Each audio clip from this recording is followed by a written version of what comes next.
नमस्कार किसान भाइयों, आप सबका कास्ता ग्रोथ प्रोग्राम में फिर से स्वागत है। हम हमेशा सामयिक बात करते हैं और आज की महत्वपूर्ण बात है हमारे देश में, हमारे देश के लोगों को जिन आवश्यक चीज़ों की ज़रूरत है अपने स्वास्थ्य के लिए, उनमें है प्रोटीन, विटामिन, मिनरल्स और कार्बोहाइड्रेट। उसमें सबसे महत्वपूर्ण है प्रोटीन।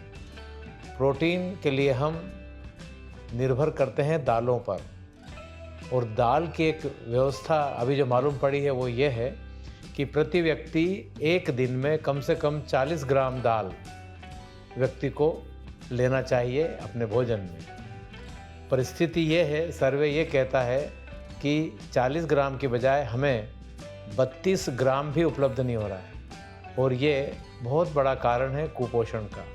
सबसे सस्ता स्रोत अगर प्रोटीन का है तो वो दाल है।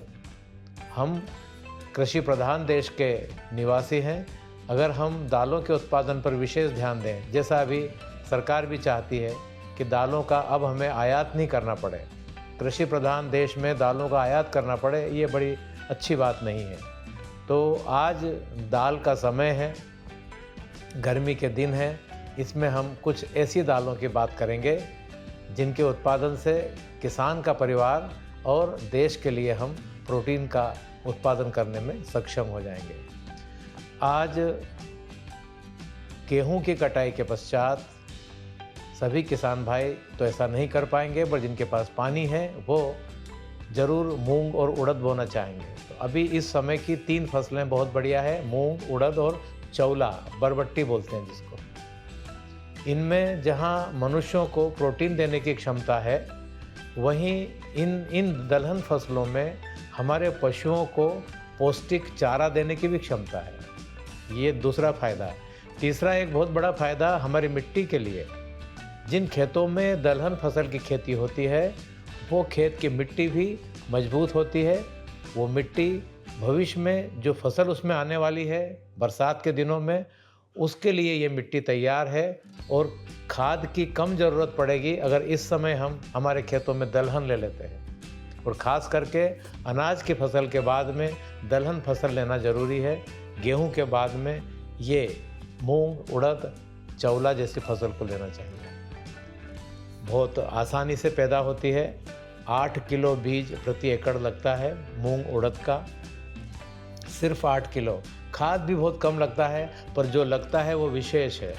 डीएपी 30 किलो प्रति एकड़, थोड़ा सा पोटास ले लें 10 किलो प्रति एकड़, बस इसी में हम इसकी बुआई कर सकते हैं। समय समय पर सिंचाई का ध्यान रखें, जैसा आपकी मिट्टी गवाह देती है उस हिसाब से सिंचाई का ध्यान रखें, मगर कोशिश करें जब भरपूर फूल हो उस समय हम सिंचाई को टालें।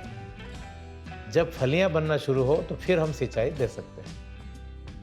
एक महत्वपूर्ण चीज़ इसके अंदर है, एक इल्ली आती है जो पत्तों के ऊपर छेद करती है, उससे बचना ज़रूरी है, और उसकी बहुत आसान दवा है नीम का तेल। अगर आपके यहाँ उपलब्ध है तो सिर्फ एक पंप में 60 ml लेकर के अगर हम एक स्प्रे भी कर देते हैं तो ये इल्लियाँ आपका कुछ नहीं बिगाड़ सकती। एक और समस्या आती है येलो वेन मोजेक, एक पीला मोजेक वायरस है।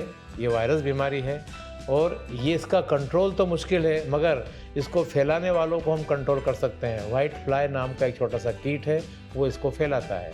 उसके लिए वही नीम का तेल काम करेगा। एक स्प्रे कर दीजिए। जब तक आपकी फसल कड़वी बनी रहेगी तब तक ये बीमारी को फैलाने वाला ये कीट वाइट फ्लाई आपके खेत में नहीं आ सकता। एक देशी उपाय और बता रहे हैं आजकल, यदि पीला मोजेक वायरस, यदि पत्ते पीले होने लगे तो एक काम करना चाहिए कि पीले होते हुए 1 या 2 पौधों को ही अगर हम उखाड़ करके खेत से बाहर कहीं दफन कर दें या जला दें तो ये बीमारी आगे नहीं बढ़ पाती है। एक घर की दवा भी बता देता हूँ। छाछ जो होती है, मट्ठा बोलते हैं जिसको, अगर ये हम तांबे के साथ में रख दें, छाछ किसी बर्तन में रखें प्लास्टिक के, उसमें तांबे का एक लोटा या कोई प्लेट रख दें, 2 दिन 4 दिन जितने दिन पड़ी रहे बहुत अच्छा है।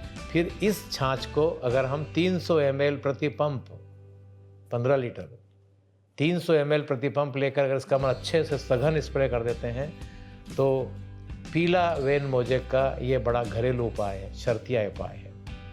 तो आप ज़रूर इस बार करें। प्रोटीन चाहिए आपको भी, सबको। धन्यवाद।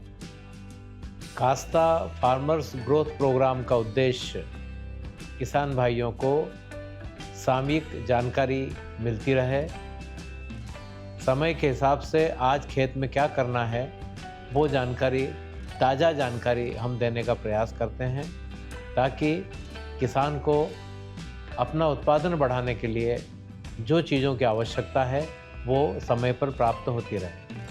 इसी के साथ हमने एक टोल फ्री नंबर भी दिया है 1800-270-1080। इस पर आप कॉल करके और अपनी खेती संबंधी समस्याओं का सुझाव प्राप्त कर सकते हैं।